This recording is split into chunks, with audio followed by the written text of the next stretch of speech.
taxi corporations in Montreal.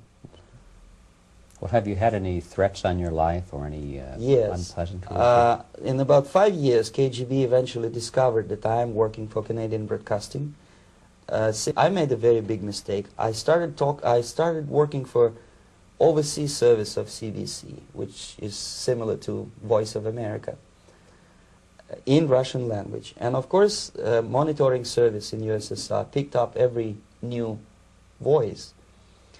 Every new announcer they would make it a point to discover who he is. And in 5 years, sure enough, slowly but surely, they discovered that I am not Thomas Schumann, that I am Yuri Alexandrovich Bezmenov, and that I'm working for Canadian Broadcasting, and undermining beautiful détente between Canada and USSR.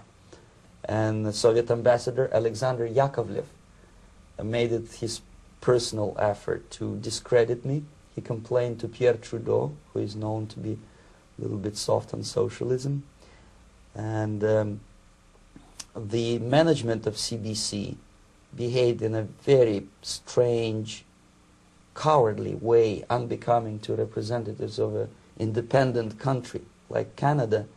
They listened to every suggestion that Soviet ambassador gave, and they started shameful investigation, analyzing content of my broadcasts to USSR.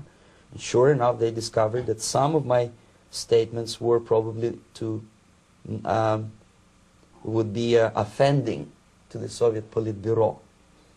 So I had to leave my job. And of course, subtle intimidations. They would say something like, please cross the street carefully because, you know, traffic is very heavy in Quebec. And fortunately, I know about the psychology and the logic of activity of the KGB, and I never allowed myself to be intimidated. This is the worst thing. This is what they expect a person, a defector, to be intimidated. Once they spot that you are scared, they keep on developing that line, and then eventually you either have to give up entirely and work for them, or they neutralize you. They would definitely stop all kind of political activity, which they failed to do in my case, because I was stubbornly working for the Canadian Broadcasting. And in response to their intimidations, I said that, look, this is a free country, and I am as free as you are. And I also can drive very fast.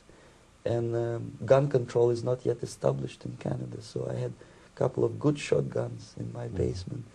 So welcome to visit me someday with your Kalashnikovs machine guns. So obviously it didn't work. Intimidation didn't work. So they tried different approach, as I described. They approached on the highest level, on the level of Canadian bureaucracy. And on that level they were successful. On that level they were successful. On individual level they failed flat. Mr. Bezmenov has brought a series of slides with him that he has taken from the Soviet Union, and I think this is a good time to take a look at the slides. Yes. Now, the viewers will be able to see these slides as we talk about them. Yes, this is a collection of slides which are, some of them are snapshots from my family album, some of them are documents which I smuggled from the Soviet embassy, and some are reproductions from local mass media. I usually show them to establish my credibility as a defector. This is a picture of my native town, Mytishi, about 20 miles north from Moscow. Characteristically, there is a statue of Comrade Lenin in the central square. This is myself at the age of 7, again, characteristically, under the statue of Comrade Stalin, extending his friendly hand to peoples of the world. At that age, of course, I was still idealistically minded young communist, and I still believe that sooner or later things will go for better. But I realized that the system stinks, that something is fishy, and that ideology is fake. And the propaganda about advanced Soviet agriculture simply didn't meet the criteria of reality. If they talk about abundance of food and there is none in the stores, there must be something wrong. My father was, he is on the left here, my father was officer of the General Staff of the Soviet Army. He was inspector of land forces, Soviet troops stationed in countries like Mongolia, Cuba, East European countries. Were he alive today, most likely he would be inspecting Soviet troops in Nicaragua, Angola, and many other parts of the world. Fortunately, he died, and he didn't see the disgrace, because deep inside he was a Russian patriot. He didn't like the idea of expanding Soviet military might, especially in the areas where we were not welcomed at all. Unlike many other military officers, he was reporting directly to the Minister of Defense, bypassing KGB and diplomatic service. In other words, he was a trusted military professional. And my impression that this type of people are much less hawkish and adventuristic than party bureaucrats in Kremlin. When American mass media describes Soviet military as potentially dangerous counterpart for Pentagon, I simply laugh, because I know better. I know that the most dangerous part of the Soviet power structures are not military at all. Most likely, if they come to power in my country, they'll be more sensible negotiators for nuclear disarmament and withdrawal of the Soviet troops from many parts of the world. But if someone from the party structure or the KGB structure were to give the orders for a military they have to obey, they yes, would follow. Because they are professional military. But they, you see, the triangle of power and hate in USSR is the party at the top, the party elite, the oligarchy of the party, then the military, and the KGB at the bottom. They hate each other.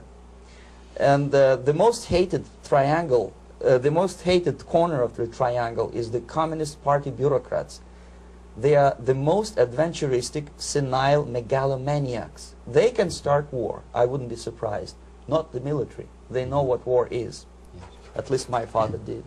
This is the picture taken at the entrance of my Institute of Oriental Languages. It's a part of Moscow State University. I graduated in 1963.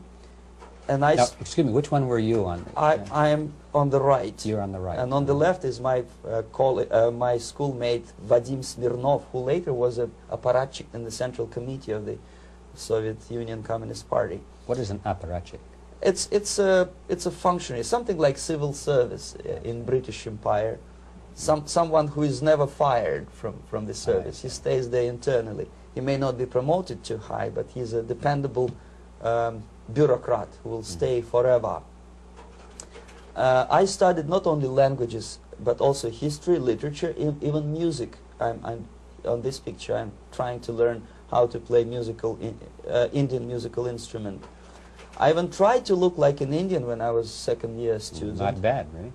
Yes, actually it was strongly encouraged by the instructors in my school, because the graduates of my school were later on employed as diplomats, foreign journalists, or spies. As every Soviet student, I was quote-unquote volunteering for harvesting grain in Kazakhstan. This is the biggest agricultural blunder of the Soviet government. But I didn't have much choice, of course, because the communist motto borrowed from the Bible says, "Those who do not work shall not eat." And you can see me eating, therefore I was working, and you can see how happy I was about it. I went through a very extensive physical and military training, including the military games in areas, suburban areas of Moscow. And here, for example, we are on a tour in Arkhangelsk area. And by the end of my training in school, I was recruited by the KGB. This picture was taken on that day, and you can see again how happy it feels to be recruited by the KGB. Our conversation with Yuri Alexandrovich Bezmenov, who is a defector from the Soviet Union, a former propaganda agent for Novosti and the KGB, will continue after this message.